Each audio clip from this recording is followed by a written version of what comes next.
В прямом эфире ТНВ новости Татарстана. В студии Алексей Калиничев. Добрый вечер. И вот о чем расскажем. Продолжение молочного вопроса и новые начинания для зеленых зон. Разок заплатите, потом он приведет сразу в чувство. Что сегодня решили и обсуждали в Госсовете, узнал Дмитрий Аринин. Жить самостоятельно с 14 лет.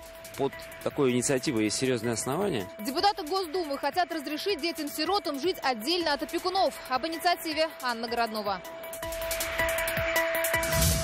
Каниферма для души. Даже вот они кушают как-то красиво, и они успокаивают. Как детская мечта стала делом жизни, расскажет Рамиль Шайдуллин. Цветовое совпадение.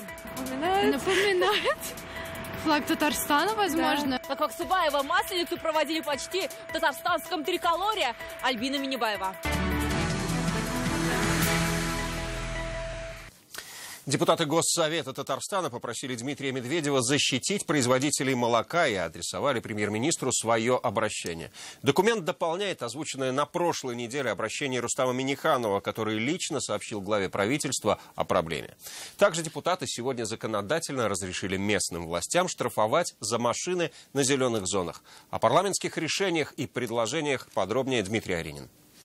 Вот такое обращение на 2 страницах сегодня депутаты Госсовета адресовали Дмитрию Медведеву. Здесь парламентарии выражают обеспокоенность по поводу ситуации, которая сложилась на молочном рынке. Как говорится, из-за обильного ввоза в страну сухого молока пострадали производители натурального продукта. И их сельхозпроизводители, как говорится в обращении, просят защитить.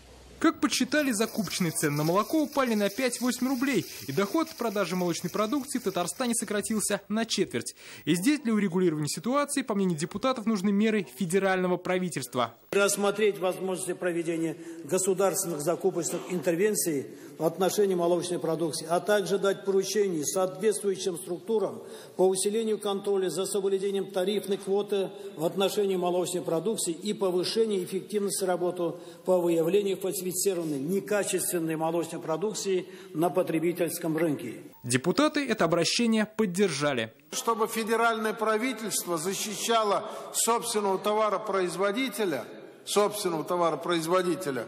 может быть, даже путем государственных интервенционных закупок этой продукции, как делали когда-то на зерно, помните? Депутаты решили защитить и зеленые зоны от любителей оставлять на них машины. Для этого парламентарии дали муниципальным властям госполномочия штрафовать таких нарушителей. Цена расплаты для физлиц до 3000 рублей, а для организаций 50 тысяч. Вот у меня водитель ведет машину, вот театральную машину, где-то встал не там.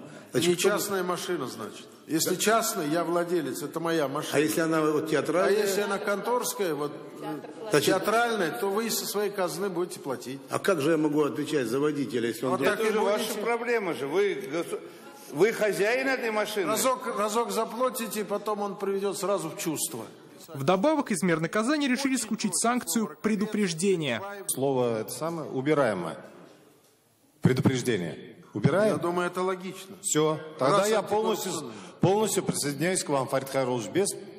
В русле этого законодательного новшества правительству республики и муниципалитетам адресовано предложение разработать программу создания дополнительных парковок, чтобы появились места, где можно будет законно оставлять машину. Чтобы они серьезно занялись этой проблемой и сделали программу, которая будет финансироваться и делаться, в том числе и за счет пополнения бюджета за этих штрафов местных бюджетов.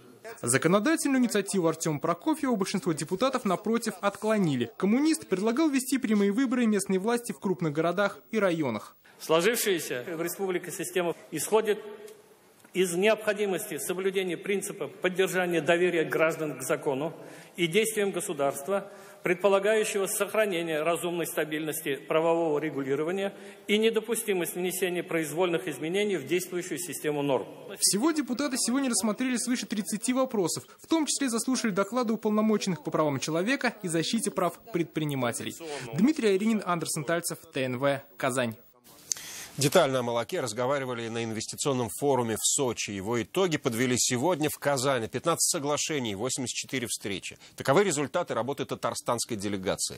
Чем удивила республика и какие успешные проекты отметили, расскажет Елена Веселова. Почти на треть выросло число участников Сочинского форума по сравнению с прошлым годом. Делегация Татарстана – одна из самых многочисленных, более 70 человек. Ее возглавил президент Рустам Минниханов. Проект «Корпоративный университет особой экономической зоны Алабуга» признали одной из лучших практик. Количество заявок на обучение современному менеджменту превысило 3500. Отметили в этот раз тоже на форуме то, что мы очень много придаем значение общеобразовательным программам, обучению, и не только предпринимателей, а и чиновников, в том числе муниципалитетов и глав районов. Одной из важных тем, которую поддержали и другие регионы, стало ограничение оборота сухого молока. С этой проблемой Рустам Минниханов обратился к премьер-министру России Дмитрию Медведеву. Завоз импортного сухого молока сказался на спросе российского молока в целом. Медведев поручил разобраться в ситуации. Если мы, по сути, блокируем поставки нормального молока и открываем рынок для сухого молока, значит, только ради соблюдения экономических принципов, то нафиг нам такие принципы нужны? Опытом создания территорий опережающего развития делился Татарстан с другими регионами. Республика единственная, где созданы сразу 4 таких территории. Это Челны, Нижнекамск, Зеленодольск и Чистополь. Территория в Челнах признана лучшей по объему инвестиций и созданным рабочим местам. Другим регионам, которые только получают статус, рекомендуют нашу нормативную базу в качестве основной для рассмотрения заявок и по механизму предоставления этого статуса. И наш опыт по наполнению территории опережающего социально-экономического развития резидентами считается самым прогрессивным. Всего на Сочинском инвестфоруме представители татарстанской делегации подписали свыше 15 соглашений. Большая часть – меморандумы о сотрудничестве. Суммы контрактов пока не называют. Известно, что немецкий ритейлер намерен открыть в Татарстане 150 розничных магазинов к 2020 году. Это будет сеть со свежими продуктами в шаговой доступности. Елена Веселова, Анна Городнова, Александр Лобанов, ТНВ, Казань. Новые проекты Татарстана уже готов поддержать Россельхозбанк. О сотрудничестве сегодня говорили в Казани Рустам Минниханов и председатель правления банка Дмитрий Патрушев.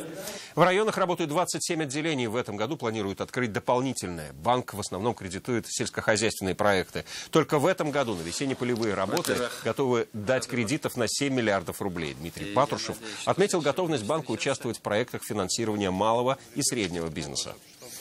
Большие проекты реализуются, очень серьезные. Вот я вам говорил, что надо как-то посетить то, чем мы занимались КАМАЗ. Рядом, там 40 километров, есть Заинск.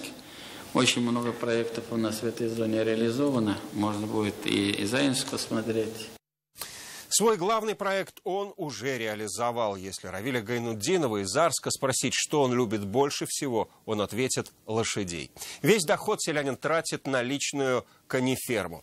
Ведь разводит он не просто коней, а тяжеловозов. За несколько лет табун уже стал местной достопримечательностью. О зимней жизни коней-богатырей Рамиль Шайдулин. Обед начинается с небольшой прогулки, нагулять аппетит, подышать свежим воздухом. Такому распорядку на ферме Равиля Гайнутдинова уже 9 лет. За это время вместо одной кобылы уже целый табун. 150 тысяч, 200 тысяч есть. Вот жеребца купил я за 150 тысяч. Есть по 300 тысяч, они тяжеловоз дорогие. Вот хочу шайры приобрести, но они вообще дорогие, они около 600 тысяч стоит. Своя ноша, хотя и дорогая, но пока не тянет. Лошадей кормит фермерское хозяйство. Их стоило и загоны, построенные на деньги гранта, как помощь небольшим хозяйствам. Но вот сами животные, признается коневод, денег не приносят. Они скорее отдушина и живут для красоты. Они могут похвастаться отменным здоровьем, поэтому даже зимой живут в открытом загоне, своего рода местном зоопарке, куда в любое время дня и ночи, зимой и летом могут прийти селяне и посмотреть на местных великанов. Тяжеловоз вырастает до 2 с лишним метров, а весить может свыше тонны. Но характер у животных, говорит хозяин, мягкий, как у пони. Уже традиционная забава – покормить живых богатырских коней со своих рук. Почти весь район, наш район знает, что здесь существует такая семейная ферма Гайнутдинов. Сюда приезжают дети из соседних сел, и разных районов тоже приезжают. Ну, как сказать, интересно. Пожилые люди вот приходят уже. Сами как с лошадями выросли. Потом инвалиды, ребенки приходят. Удовольствие получают от этого. Даже вот они кушают как-то красиво, и они успокаивают. В планах фермера расширять стадо и дальше, а там можно задуматься и о туристическом маршруте. Следующий шаг – купить стойло английского шайра. Но если татарская порода словно создана для Арска, то приживется ли здесь великан-аристократ? Фермер верит, помогут теплые стойла и крепкое английское здоровье. Рамиль Шайдуллин, Данил Филатов, ТНВ, Арский район. От 14 и старше депутаты Госдумы хотят разрешить несовершеннолетним сиротам жить отдельно от опекунов. Возрастной порог намерены снизить до 14 лет. Так дети смогут уехать учиться в другой город самостоятельно, не нарушая закон. Мнения общественности на этот счет разделились. Их выслушала Анна Городнова.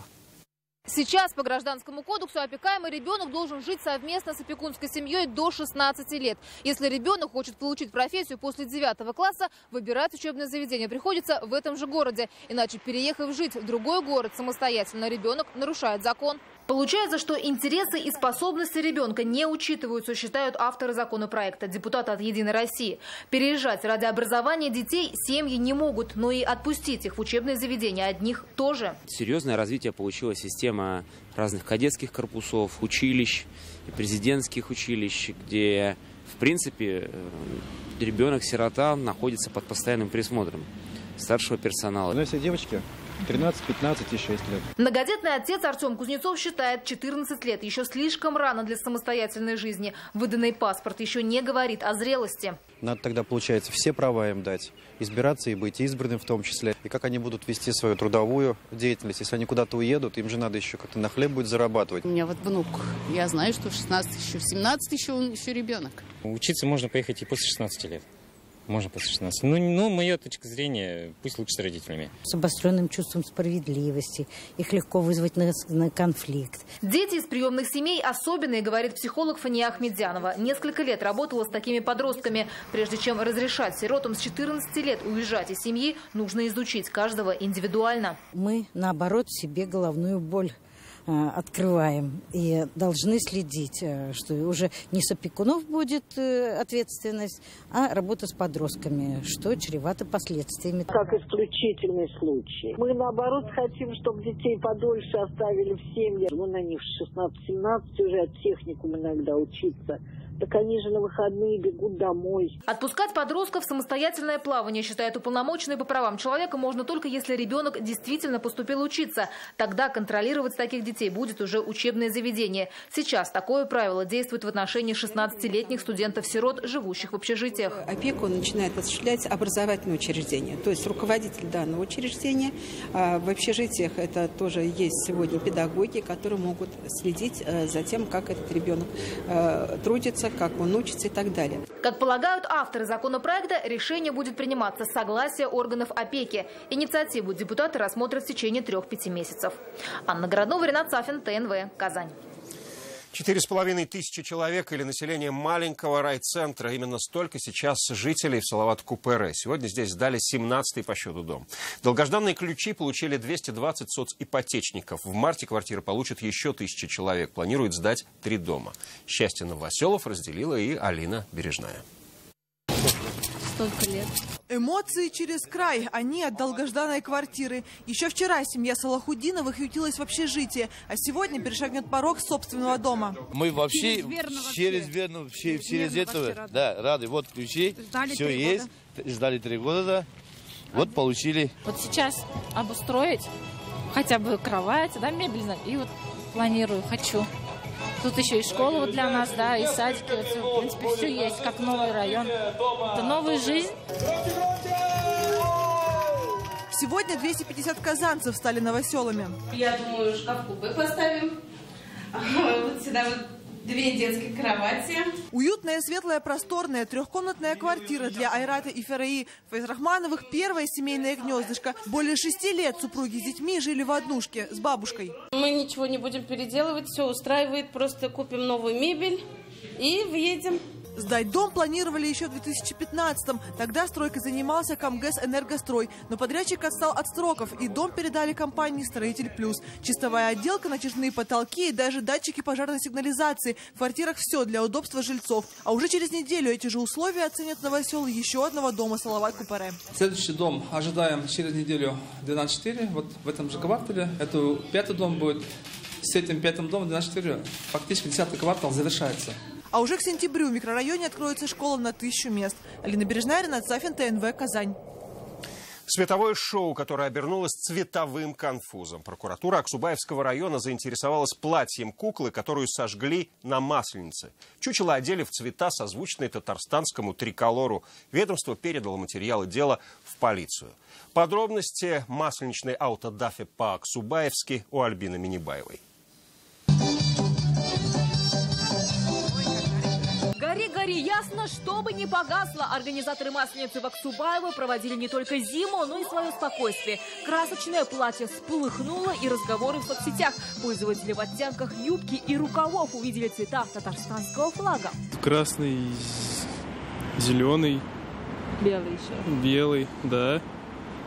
Ну, Татарстан. Флаг Татарстана, что ли? Не со злого умысла, конечно, да, но, тем не менее, в такие цвета раскрашивать, я думаю, как-то кощунственно. Ну, так это же цвета, наверное, какие-нибудь национальные. Масленичные гуляния организовал исполком Аксубаева. Говорят, одевали чучело в цвета наступающей весны. Выбор был сделан, потому что зеленый цвет – это цвет яркой весенней зелени, красный цвет – цвет солнца. Он, кстати, не совсем красный, он как бы желто-красный, оранжевый. Белый цвет – цвет надежды с наступлением весны. И по размерам не соответствовало. Это разные вещи. Флаг и сама одежда куклы. Есть здесь элементы венгерского флага.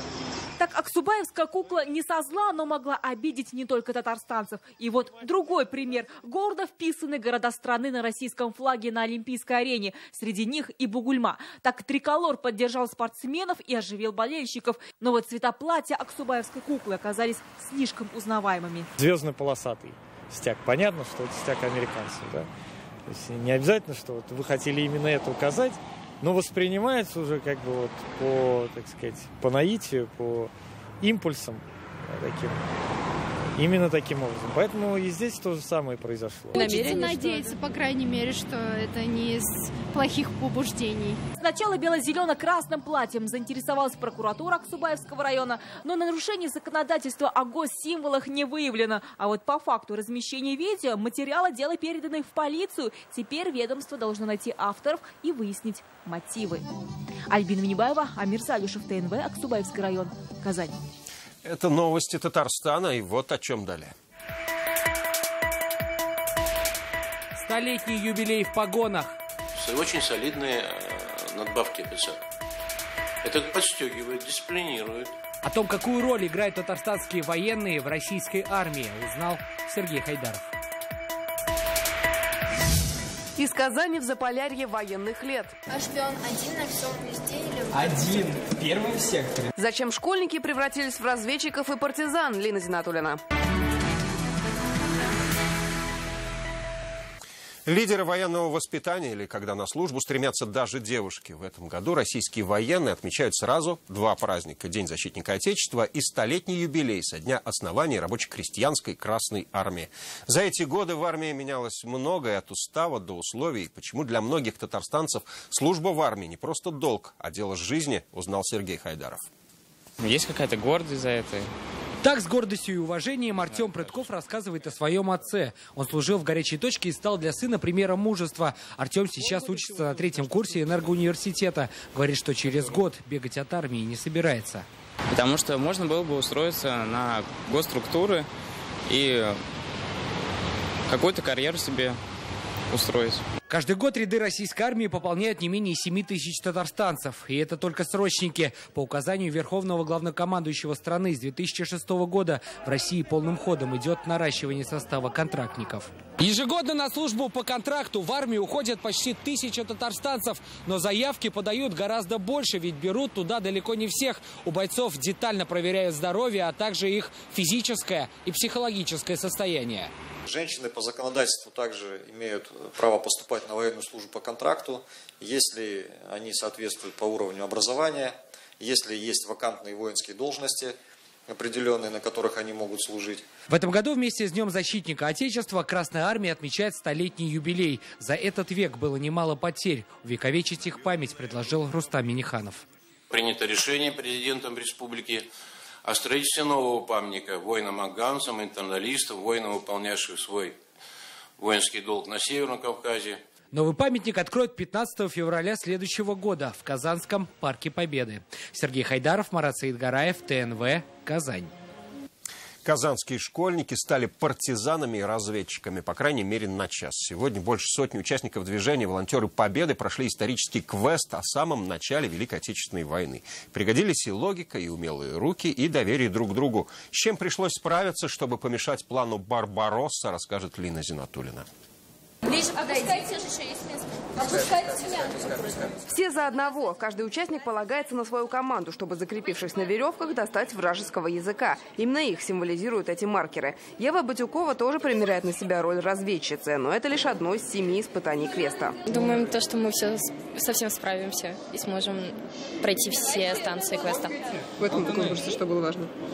Доверие команды. Суть задания – обнаружить замаскированные укрепления противника. Найти вражеские укрепления нужно по отчетам разведки. Вот только в ней есть шпионы. Понять, где ложь, а где правда, и вычислить предателей команде 177-го лицея помогла логика. Успели уже и поупражняться в стрельбе. Это интересно. Здесь мы как-то хотя бы мозгами думали, а там просто как бы вот как мы... Ну, там нужно было из арбалета типа самодельного стрелять снарядами. И вот там как повезет, как нет. Сделать арбалет, расшифровать позывные, собрать бумажный пазл боевого корабля. Такие задачи квеста 1941 год в Заполярье и знакомит ребят с важным этапом истории страны. Запоминать легче, когда ты словно сам в этом участвуешь, ведь задания основаны на реальных фактах и воспоминаниях ветеранов. Когда в школе преподаватели однотонно говорят об истории, и просто это не воспринимается нашей молодежью. И когда молодежь изучает историю, применяя вот эти новые инновационные технологии, в том числе именно квесты. Квест прошел по всей России. Сегодня в стране больше 180 тысяч волонтеров Победы. 6,5 тысяч из них – это татарстанские школьники.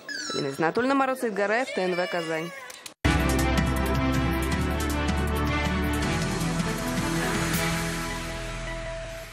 До выборов остается 25 дней. Уже больше 5000 жителей республики подали заявки на смену места голосования. Сегодня мы спросили казанцев, пойдут ли они выбирать президента.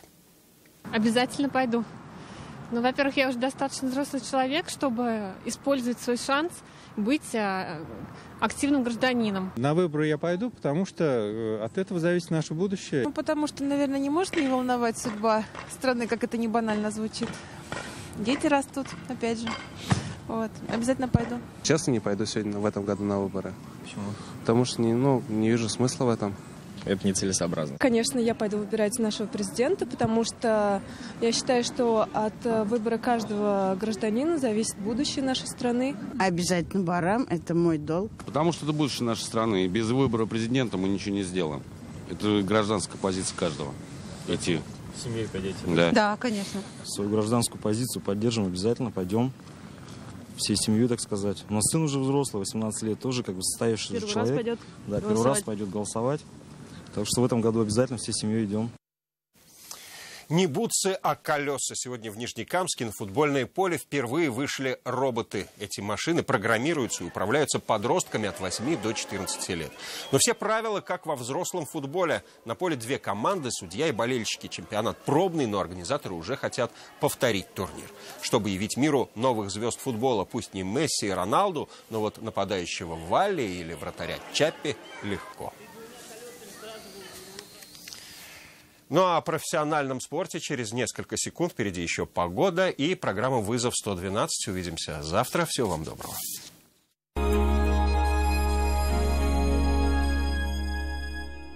«Триумф» есть высшая награда тому, кто вкус победы знает. ООО «Акташинвестстрой» представляет новый жилой комплекс «Триумф» в Советском районе Казани. Широкий выбор планировочных решений. Узнайте больше. 22 66 100.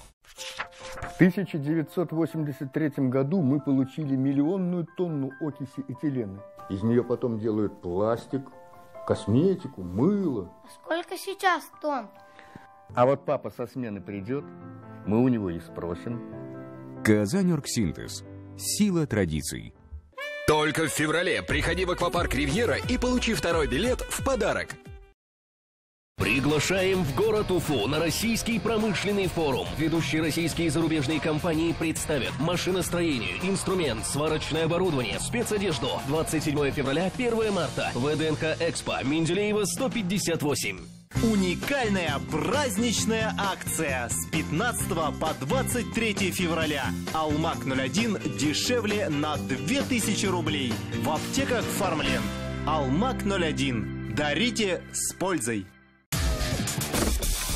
Выгода на автомобиле ГАЗ до 350 тысяч рублей. Ждем вас в автосалоне «Акос» на Аделе Кутуи 96. О, суперакция в деньги мигом. Деньги под 0% на 7 дней. Без залога и поручителей. Подробности в офисах и на сайте компании.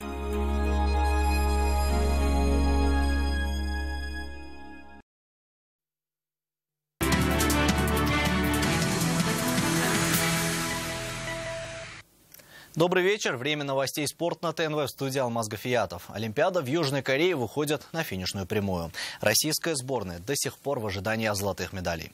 Главной надеждой связаны с нашими фигуристками. Завтра утром Алина Загитова и Евгения Медведева вступят в бой. А пока у фаворитов, в частности у Загитовой, берут пробы на допинг прямо во время тренировок. К олимпийским атлетам из России внимание особое. К сожалению, и вторая допинг-проба керлингиста Александра Крушельницкого дала положительный результат.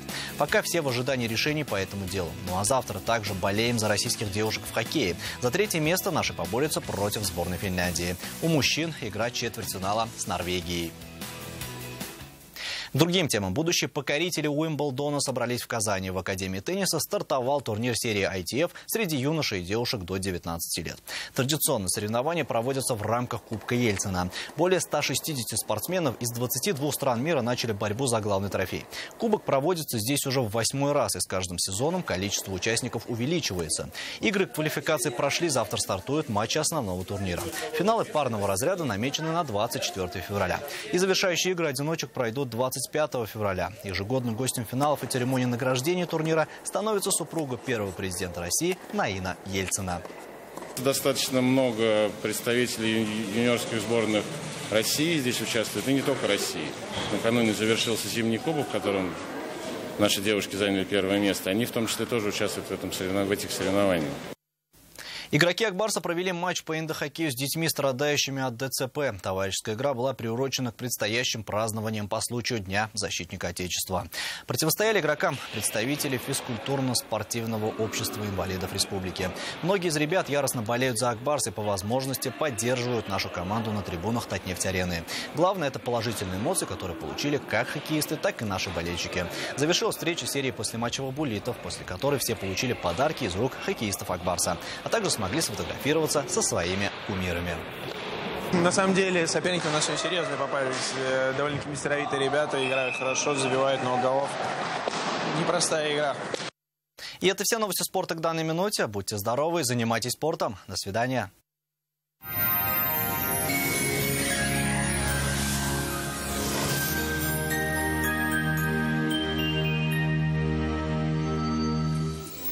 Здравствуйте! О погоде после полезной информации. Спонсор показа – изготовитель корпусной мебели на заказ компании «Данил Мастер». Хотите качественную, недорогую кухню по вашим размерам? «Данил Мастер» исполнит ваши желания. Успейте заказать в феврале со скидкой 20%. «Данил Мастер», город Казань, улица Восстания, 23, телефон 2 167 166. По данным сервиса Яндекс.Погода, на юго-востоке Татарстана будет облачно с прояснениями. Местами выпадет снег и около 5 градусов ниже нуля. На северо-востоке, Нижнекамске, Набережных Челнах, Елабуге переменная облачность -6 и также со снегом. На севере Татарстана, Мензелинске, Агрызе, Менделеевске пасмурно, выпадет снег и также 6 градусов мороза. На северо-западе, Варске, в Кукмаре, Балтасе солнце временами будет проглядывать из-за туч, но без осадков не обойдется. Столбики термометров покажут 8 градусов мороза. Пасмурная погода со снегом на юго-западе республики. Тут -7, временами также выпадет снег. В центральных районах, в Чистополе, Альметьевске, Мамадыше облачная погода с прояснениями, со снегом и около 8 мороза. В последующие дни станет прохладнее. Спонсор программы – выставочный оператор «Союз Промэкспо» приглашает посетить выставку «Екатеринбург Халяль Экспо» со 2 по 4 марта в Центре международной торговли. Все о халяль-индустрии, качественных продуктах и технологиях. Екатеринбург, улица Куйбышева, 44. О погоде в Казани. В Казани будет переменная облачность, временами со снегом. Температура воздуха в дневные часы 6-8 мороза. Ветер западный до 5 метров в секунду. Атмосферное давление 753 миллиметра ртутного столба, что ниже нормы. Влажность воздуха 84%. Ожидается магнитная буря. Берегите себя. Это вся информация о погоде. В студии была Лейла Латыпова. Всего доброго и до свидания.